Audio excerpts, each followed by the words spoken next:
Perezida wa Benin Patrice Talon yatorewe manda ya kabiri.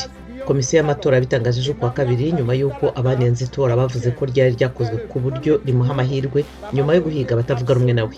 Ikigega cya ONU cyita ku bana UNICEF ejo cyatangaje ko hari ibibazo bikomeye byugarije ikiremwamuntu muri Mozambique mu gihe ibitero byiyongera byageze ku rupangu iryo shami rya ONU rikoreramo.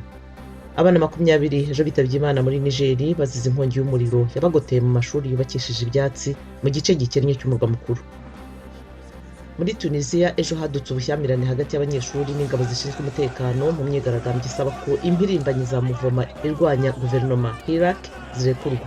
Naho Afurika y'Epfo yahagaritse gutanga urukingo rwa virusi ya corona Johnson & Johnson nyuma y'uko ikigo gishinzwe ibiribwa n'imiti cy'Amerika FDA gifashe icyemezo cyo kuba kiruhagaritse. Ni mu gihe harimo gusuzumwa ko bamwe mu baruhawe bagira ikibazo cyo kuvura kudasanzwe kw'amaraso.